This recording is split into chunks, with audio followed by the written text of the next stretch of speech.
In this video, let's have a look at the Nusantara ROM for the Poco X3 Pro. This ROM comes in two variants. One is called Vanilla Build, that comes without Google Apps and you have to flash Google Apps separately on that one, and one with Google Apps, and that does not need separate flashing of Google Apps.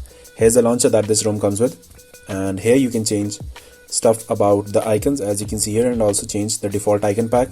That is pretty cool. And you also have home screen customizations, while you can customize the double tap action, lock layout, show status bar. These Google app options are grayed out because I have not installed the Google search app. And here are the app dot customizations.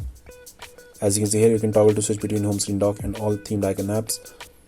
And you have miscellaneous option as well. You can show a grid of recent apps if you want, and you also have hidden apps option. These are the wallpaper and style options that we see here. As you can see here, you can change the wallpaper colors or the basic colors, and the entire UI will customize according to that. You can also enable dark theme from here, change the app grid size. As you can see here, there are a lot of options, and you also have the option to change up the system icon packs from here. This is the 3D Mark wildlife score that I got, and this is T437, and it beat out 34% of the Poco X3 Pro users, so nothing special.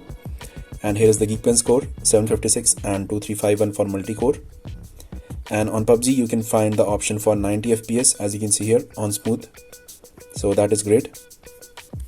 And now let's go into the customization settings. As you can see here, here is the game space option that you'll find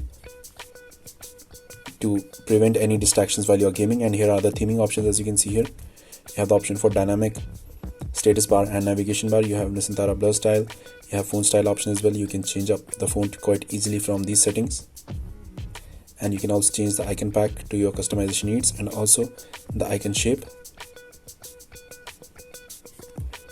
And you have mono engine options. As you can see here, you can select a custom color from here,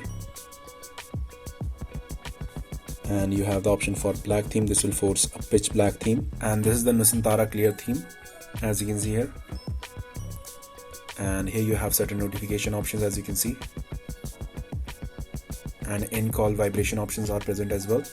And you have some miscellaneous settings here like unlimited Google photo storage and unlock higher FPS in games.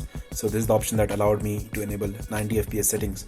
In PUBG you have swipe to screenshot, partial screenshot, double tap to sleep on lock screen. You have some lock screen items like charging animation, lock screen charging info, and temperature unit. And under here you have some battery options. You can have different styles of batteries. As you can see here, there are a lot of options here. And you have battery percentage estimate as well, and these are the battery life settings. And other than that, we have some clock customization options as you can see here. And here is the date format that you can choose from, and you have certain quick setting options as you can see here.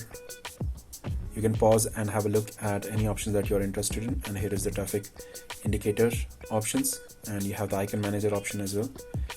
You can hide or show certain icons, and other settings like VoLTE icon, 4G icon, all that stuff.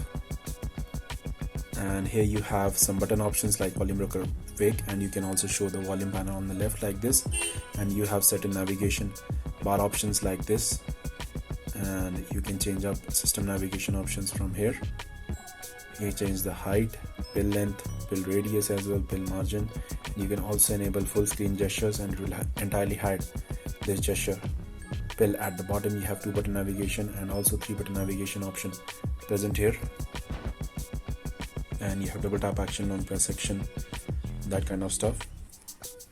And now let's go back, and under the display section you will also find some other settings that were not present there. And we already had a look at the dark theme, and you have minimum refresh rate, maximum refresh rate can also be customized as you can see from here. And you have high touch polling rate option, display cutout option like this. And you have full screen options and additional display features like high brightness mode, and you can also do display calibration if you want from here. And under the security section you will find other options here like the device will not auto reboot. You also have face unlock option present here with this particular room, so that is great. So overall, this ROM has been pretty great for me. The battery life is really good. I'm getting about 6 to 7 hours of screen on time, but the real issue that is present with this particular ROM is that it is not really smooth, and I see a lot of micro lags and stutters which aren't really present on most ROMs. So that's it for this video. If you liked it, click on the like button and also subscribe to my channel for more such videos. Bye bye, take care.